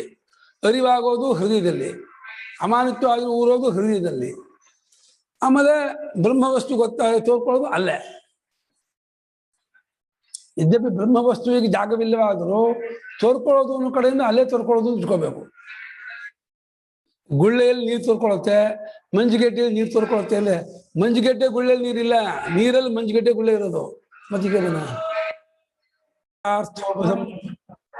ಯಥೋಕ್ತಾರ್ಥೋಪಸಂಹಾರಾರ್ಥೋಯಂ ಶ್ಲೋಕ ಆರಭ್ಯತೆ. ಗಲಾಟೆ. ಇದುವರೆಗೆ ಹೇಳಿದ್ದು ಯಥೋಕ್ತಾರ್ಥ. ಯಥೋಕ್ತ ಅಂದ್ರೆ ಪೂರ್ವೋಕ್ತ ಅಂತ. ಹಿಂದೆ ಹೇಳಿದ್ದಾಗಿರುವ, ಮೇಲೆ ಹೇಳಿದ್ದಾಗಿರುವ ಅರ್ಥ ಅಂದ್ರೆ ವಿಷಯ, ಅದರ ಉಪಸಂಹಾರ ಅಂದ್ರೆ ಕನ್ಕ್ಲೂಷನ್. ಅದಕ್ಕೋಸ್ಕರವಾಗಿ ಈ ಮುಂದಿನ ಶ್ಲೋಕ ಬಂದಿದೆ. ಅಂದ್ರೆ ಈ 13ನೇ ಅಧ್ಯಾಯದಲ್ಲಿ ಈ 17 ಶ್ಲೋಕದಿಂದ ಏನೇನು ವಿಚಾರವನ್ನು ಹೇಳಿದೀವೋ ಆ ಎಲ್ಲಾ ವಿಚಾರವನ್ನು ಅಬ್ರಿಡ್ಜ್ ಮಾಡಿ, ಸಂಕ್ಷೇಪ ಮಾಡಿ, ಉಪಸಂಹಾರ ಮಾಡಿ ಹೇಳೋಕ್ಕೋಸ್ಕರವಾಗಿ ಈ ಶ್ಲೋಕ ಬಂದಿದೆ. ಈ ಶ್ಲೋಕ ಅದು ಇತಿ ಕ್ಷೇತ್ರಂ ತಥಾ ಜ್ಞಾನಂ ಜ್ಞೇಯಂ ಚೋಕ್ತಂ ಸಮಾಸತಃ.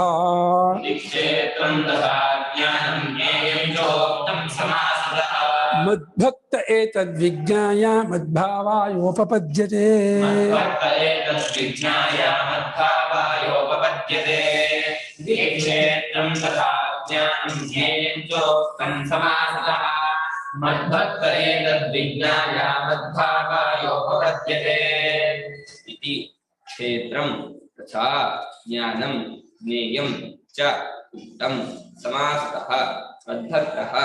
ಏತತ್ ವಿಜ್ಞಾಯ ಮದ್ಭಾವಃ ಯಃ ಉಪಪದ್ಯತೆ. ಇತಿ ಪ್ರಕಾರಾರ್ಥ. ಈ ರೀತಿಯಾಗಿ ಈ ಪ್ರಕಾರವಾಗಿ ಕ್ಷೇತ್ರದ ವರ್ಣನೆಯನ್ನು ನೀವು ತಿಳ್ಕೋಬೇಕು. ಕ್ಷೇತ್ರವನ್ನು ಹೇಳಿದ್ವಿ, ಅಮಾನಿತ್ವ ಬದಂಬಿ ಅದು ಮಹಾಭೂತಾನ್ಯ ಅಹಂಕಾರ ಅಂತ ಹೇಳಿ ಕ್ಷೇತ್ರವನ್ನು ಹೇಳಿದ್ವಿ. ಹಾಗೆ ಜ್ಞಾನವನ್ನು ಅದು ನಸತ್ತನ್ನು ಆಸ್ವದಿಸುತ್ತೆ ಅಂತ ಹೇಳಿ ಜ್ಞಾನವನ್ನು, ಜ್ಞೇಯ ನಸತ್ತನ್ನು ಆಸ್ವದಿಸುತ್ತೆ. ಜ್ಞಾನಂ ಅನ್ನೋದು ಅಮಾನಿತ್ವಾದಿಗಳು, ಅಮಾನಿತ್ವಾದಿಗಳು ಜ್ಞಾನ. ಜ್ಞೇಯ ನಸತ್ತನ್ನು ಆಸ್ವದಿಸುತ್ತೆ. ಕ್ಷೇತ್ರ ಮಹಾಭೂತಾನ್ಯ ಅಹಂಕಾರ. ಇಷ್ಟನ್ನು ಸಮಾಸತಃ ಉಕ್ತಂ. ಸಮಾಸ ಅಂದ್ರೆ ಏನು? ಸಂಗ್ರಹ. ಸಂ ಆಸ, ಸಮಾಸ. ಸಂ ಆ ಆಸ ಆಗಬೇಕು. ಸಂ ಆ ಆಸ. ಇದು ಚಕ್ರಪಾಣಿ ಅಂದ್ರೆ ಸಮಾಸ. ಅದಕ್ಕೆ ವಿಂಗಡಿಸಿದೆ. ಚಕ್ರಂ ಪಾಣು ಯಸ್ಯ ಸಹ ಅಂತ ಹೇಳ್ಬೇಕು. ಚಕ್ರಂ ಪಾಣು ಯಸ್ಯ ಸಹ ಅಂತ ಹೇಳೋ ಬದ್ದು ಚಕ್ರಪಾಣಿ ಅಂದ್ಬಿಟ್ರೆ ಸಾಕು, ಸಮಾಸ.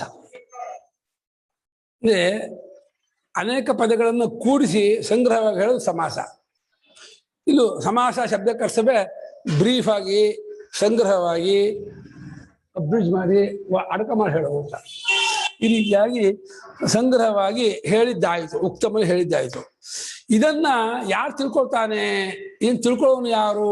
ಅವನಿಗೆ ಅಧಿಕಾರಿ ಯಾರು ಅಂದ್ರೆ ಮದ್ಭಕ್ತ ಅಂದ ಪರಮಾತ್ಮ. ನನ್ನಲ್ಲಿ ಪ್ರೇಮ ಬಿಟ್ಟವನು ಇದನ್ನು ಅರಿತಾನಂತೆ. ಯಾವುದನ್ನ? ಈ ಅಮಾನಿತ್ವಾದಿ ಜ್ಞಾನವನ್ನು ಮತ್ತು ಜ್ಞೇಯವಾದ ಪರಬ್ರಹ್ಮವನ್ನು ಮತ್ತೆ ಕ್ಷೇತ್ರ ಸ್ವರೂಪವನ್ನು ನನ್ನ ಭಕ್ತ ಚೆನ್ನಾಗಿ ಅರಿತಾನೆ. ಮದ್ಭಕ್ತ. ಮೂರ್ ಬೇರೆ ಬೇರೆಯಾಗಿ ಯೂಸ್ ಮಾಡ್ತಾ ಇದಾರ, ಕ್ಷೇತ್ರ ಮತ್ತೆ ಜ್ಞಾನಂ ಮತ್ತೆ ಜ್ಞೇಯಂ ಅಂತ. ಹಾಗೆ ತಾನೆ ಹೇಳ್ಕೊಂಡ್ಬಂದ ಇದುವರೆಗೂ. ಆರಂಭ 13ನೇ ಅಧ್ಯಾಯದಲ್ಲಿ ಫಸ್ಟ್ ಕ್ಷೇತ್ರ ಹೇಳ್ಕೊಂಡ್ ಬಂದ, ಆಮೇಲೆ ಅಮಾನಿತ್ವಾದಿ ಜ್ಞಾನ ಹೇಳ್ದ, ಆಮೇಲೆ ನಸತ್ತನ್ನ ಜ್ಞೇಯ ಹೇಳ್ದ. ನಸತ್ ಅನ್ನೋದು ಜ್ಞೇಯ ಅಂತ ಆಗುತ್ತೆ. ಹಾ, ನಸತ್ತನ್ನ ಅಸತ್, ಸತ್ತು ಅಲ್ಲ ಅಸತ್ತು ಅಲ್ಲ ಅನ್ನೋದು ತಿಳಿಬೇಕಾದ ಬ್ರಹ್ಮ. ಓ ಹಂಗಂತ ತಗೋಬೇಕು. ತಿಳಿಬೇಕಾದ ಬ್ರಹ್ಮವನ್ನು ಸತ್ತು ಅಲ್ಲ ಅಸತ್ತು ಅಲ್ಲ ಅಂತ ಅದೇ ಜ್ಞೇಯ ಅಂತ ಹೇಳಿದೆ. ಅಮಾನಿತ್ವ ಪದಂಬಿತ್ತಂ ಜ್ಞಾನ, ಮಹಾಭೂತಾನ್ಯ ಅಹಂಕಾರೋದು ಕ್ಷೇತ್ರ. ಇದಿಷ್ಟನ್ನು ಸಮಾಸವಾಗಿ ಸಂಗ್ರಹವಾಗಿ ಬ್ರೀಫ್ ಆಗಿ ಹೇಳಿದ್ದಾಯಿತು.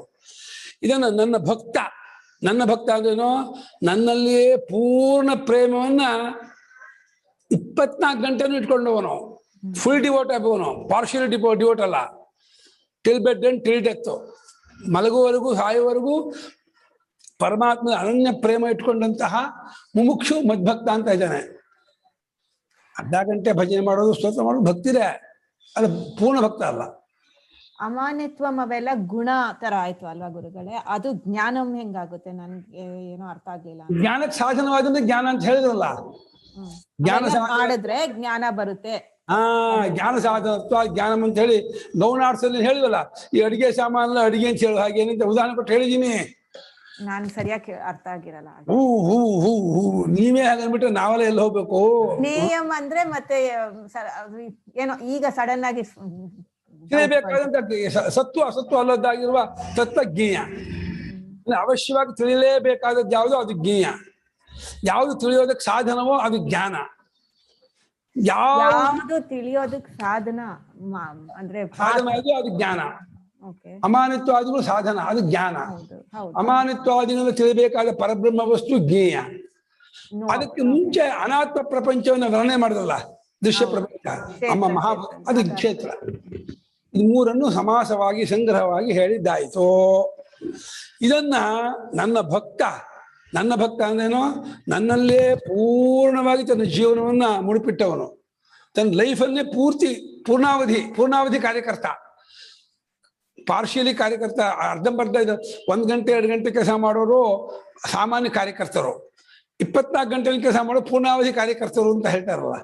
ಹಾಗೆ 24 ಗಂಟೆನೂ ಭಗವಂತನ ಪ್ರೇಮ ಇಟ್ಕೊಂಡಂತ ಭಕ್ತ ಇದ್ದಾನಲ್ಲ, ಅವನು ಏತದ್ವಿಜ್ಞಾಯ, ಈ ಜ್ಞಾನವನ್ನು ಜ್ಞೇಯವನ್ನು ಕಂಡುಕೊಂಡವನಾಗಿ ಮದ್ಭಾವಾಯ ಮತ್ಸ್ವರೂಪ ಪ್ರಾಪ್ತೆಯೇ ಉಪಪದ್ಯತೆಯೇ ಯೋಗ್ಯೋ ಭವತಿ, ಫಿಟ್ ತಕ್ಕವನಾಗ್ತಾನೆ.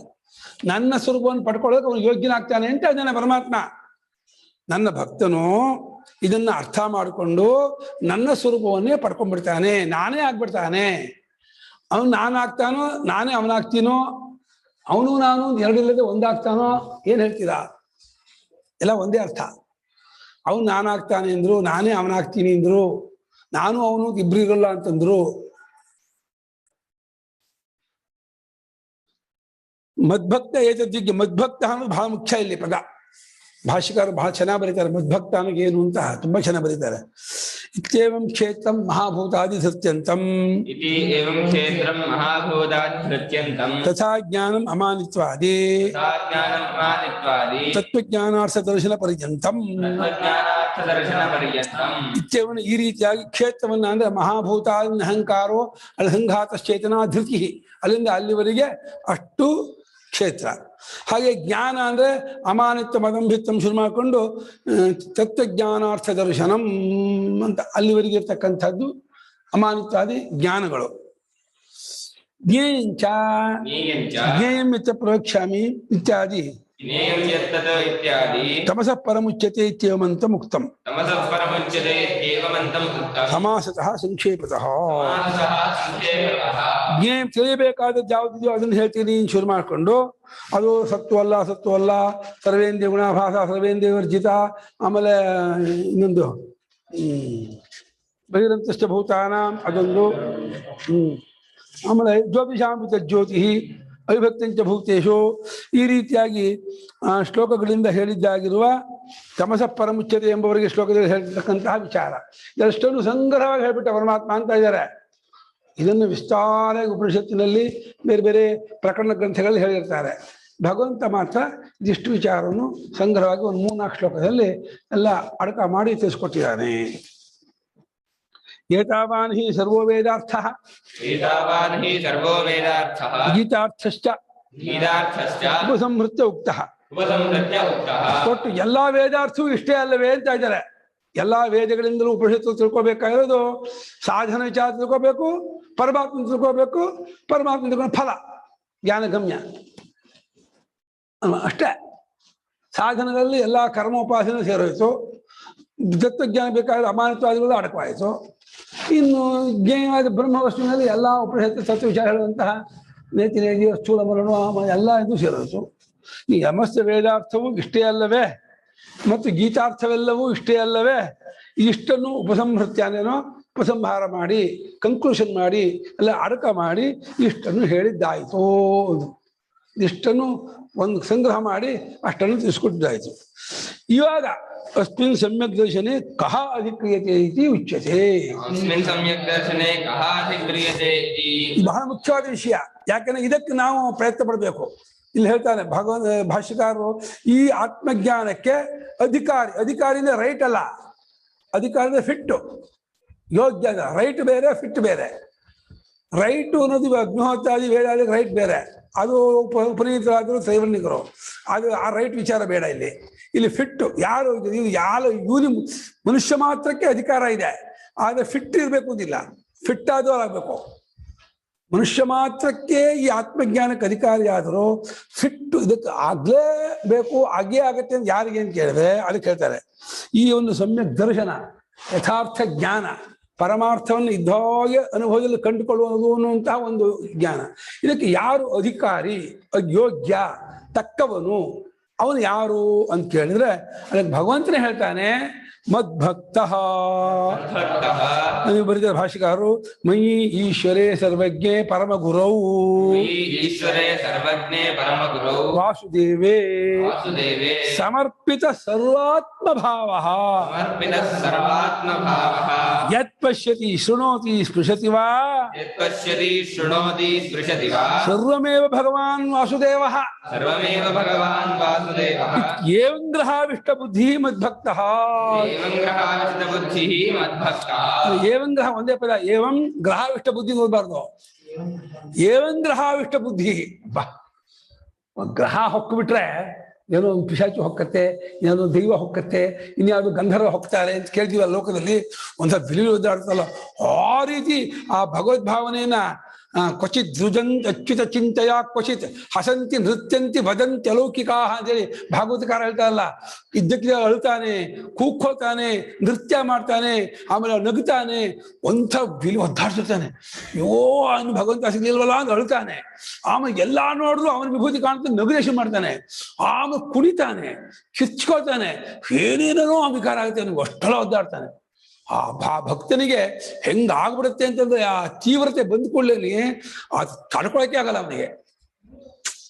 ಹೀಗೆ ಮದ್ಭಕ್ತನು ಅನ್ನೋಕೆ ಭಾಷೆಕಾರ ಬರೀತಾರೆ. ಎಷ್ಟು ಶಂಕರಾಚಾರ್ಯ ಭಕ್ತಿ ಇಲ್ಲ ಅಂತಾರೆ ನೋಡಿ, ಹೆಂಗ್ ಬರೀತಾರೆ ಅಂದ್ರೆ, ನನ್ನಲ್ಲಿ ಮಯಿ, ನನ್ನಲ್ಲಿ ಅಂದ್ರೆ ಈಶ್ವರನಾದ ನನ್ನಲ್ಲಿ ಅಂದ್ರೆ ಇಡೀ ಜಗತ್ತನ್ನೆಲ್ಲ ಆಳ್ತಿರುವಂತಹ, ಈ ಜಗತ್ತಿಗೆಲ್ಲ ಸುಪ್ರೀಂ ಲಾರ್ಡ್, ಜಗತ್ತಿಗೆ ಪೂರ್ಣ ಒಡೆಯನಾಗಿರ್ತಕ್ಕಂತಹ ಪರಮೇಶ್ವರನಲ್ಲಿ ಮತ್ತು ಸರ್ವಜ್ಞನು, ಎಲ್ಲವನ್ನೂ ಬಲ್ಲವನು, ಸರ್ವಂಚ ಜ್ಞಶ್ಚ ಸರ್ವಂ ಜಾನಾತಿ ಜರಜ್ಞ, ಸರ್ವವೂ ಆಗಿ ಜ್ಞಸ್ವರೂಪನಾಗಿದ್ದಾನೆ, ಎಲ್ಲವನ್ನೂ ಅರಿವೂ ಆಗಿದ್ದಾನೆ. ಅಂತಹ ಪರಮ ಗುರು, ಎಲ್ಲರಿಗೂ ಪೂರ್ವೇಶಾಮಪಿ ಗುರು ಕಾಲೇನ ಅನವಚ್ಛಿನ್ನತ್ವಾತ್ ಅಂತ ಹೇಳಿ ಸೂತ್ರ. ನಿಜವಾಗಿ ಎಲ್ಲರಿಗೂ ಗುರು ಯಾರು ಅಂದ್ರೆ ಪರಮೇಶ್ವರನೇ ಗುರು ಅಂತೆ. ಯಾಕಂದ್ರೆ ಅವನು ಕಾಲದಿಂದ ತುಂಡಾಗಿಲ್ಲ. ಈ ಲೋಕದ ಎಲ್ಲಾ ಗುರುಗಳು ಕಾಲದೇಶಕ್ಕೆ ಸೀಮಿತರು. ಈ ಪರಮೇಶ್ವರ ಗುರು ಇದ್ದ ಪರಮಾತ್ಮ ಕಾಲದೇಶ ಅತೀತನು. ಅಷ್ಟೇ ಅಲ್ಲ, ಈ ಗುರು, ಲೋಕದ ಗುರು ಏನು ಹೇಳಿದ್ದನ್ನು ಆ ಅನುಭವ ಗುರು ಹೂನ್ಬೇಕು. ಅವನು ಒಪ್ಕೊಂಡ್ರೇನೆ ನಿಮಗೆ ಅದು ಸರಿ ಅನ್ಸ್ಕೊಳ್ಳೋದು. ನಿಮ್ಮ ಅನುಭವ ಒಪ್ಕೊಳ್ಳದೆ ಹೋದ್ರೆ ಈ ಗುರು ಹೇಳಿದಕ್ಕೆ ಏನು ಬೆಲೆ ಇಲ್ಲ. ಹೌದು, ನಿದ್ರೆಯಲ್ಲಿ ನಾವುಗಳೆಲ್ಲರೂ ಸಂಸಾರಿತ್ವವನ್ನು ಕಳ್ಸ್ಕೊಂಡಿರ್ತೀವಿ ಅಂತ ಹೇಳಿ ಗುರುಗಳು ಹೇಳಿದ್ರೆ, ನಮ್ಮ ಅನುಭವನು ಗುರು ಅದಕ್ಕೆ ಹೌದು ಕಣಪ್ಪ ನೀನು ಹಾಗೆ ಇರ್ತೀಯ ಅಂತ ಒಪ್ಪಿಗೆ ಕೊಟ್ರೆ ನೀವು ಹೇಳಿ ಸರಿ ಅಂತ ಒಪ್ಕೊಳ್ತೀವಿ. ಇಲ್ಲ ನಂಗೆ ನಿದ್ದೆಯಲ್ಲಿ ಹಾಗಾಗಲ್ಲ ಅಂತ ಅನ್ಸ್ಬಿಟ್ರೆ ಈ ಗುರು ಹೇಳಿದ ಬೆಲೆ ಇರಲ್ಲ. ನಿಜವಾಗಿ ನಮ್ಮ ಬುದ್ಧಿ ಸಾಕ್ಷಿಯಾದ ನಮ್ಮ ಹೃದಯದಲ್ಲಿ ನಿತ್ಯ ಬೆಳಗುತ್ತಿರುವಂತಹ ಚಿನ್ಮಾತ್ಮನಾದ ಪರಮಾತ್ಮನೇ ಪರಮ ಗುರು, ನಮಗೆಲ್ಲರಿಗೂ ನಿಜವಾದ ಗುರು ಅವನು. ಹಾಗೆ ಪರಮ ಗುರು ಅಂದ್ಬಿಟ್ರು ಭಾಷ್ಯಕಾರರು. ಭಗವಂತನನ್ನ ಇವರೆಲ್ಲ ಲೌಕಿಕ ಗುರು ಆದರೆ ಅವನು ಪರಮಗುರುವಾದಂತಹ ವಾಸುದೇವ ಭಗವಂತನಲ್ಲಿ ಸಮರ್ಪಿತ ಸರ್ವಾತ್ಮ ಭಾವ.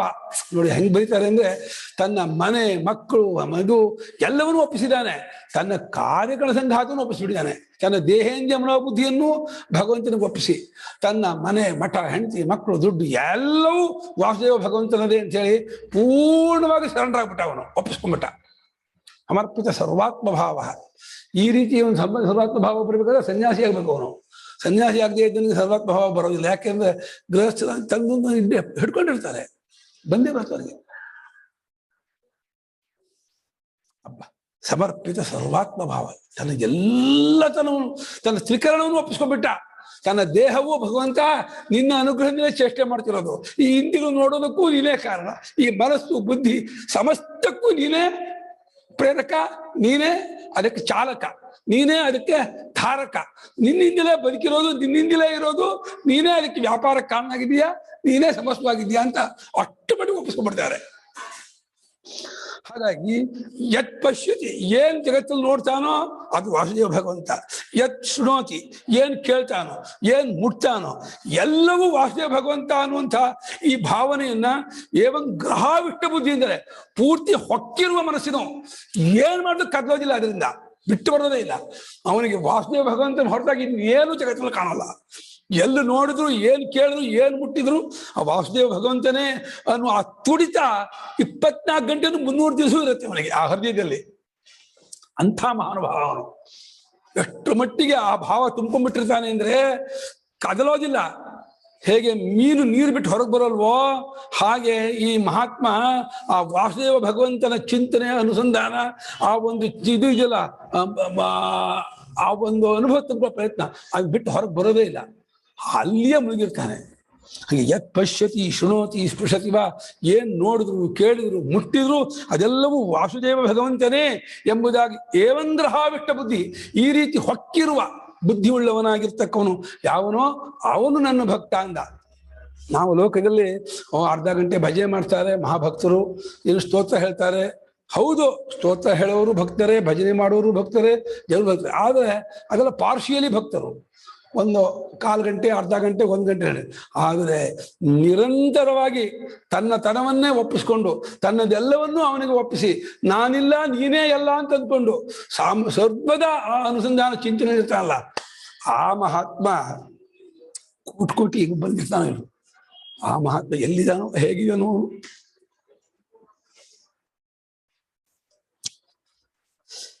ಸಹ ಏತತ್ ಯಥೋಕ್ತಂ ಸಮ್ಯಕ್ ದರ್ಶನಂ ವಿಜ್ಞಾಯ ಮದ್ಭಾವಾಯ ಮಮ ಭಾವಃ ಮದ್ಭಾವಃ ಪರಮಾತ್ಮ ಭಾವಃ ತಸ್ಮೈ ಮದ್ಭಾವಾಯ ಉಪಪದ್ಯತೆ ಮೋಕ್ಷಂ ಗಚ್ಚತಿ.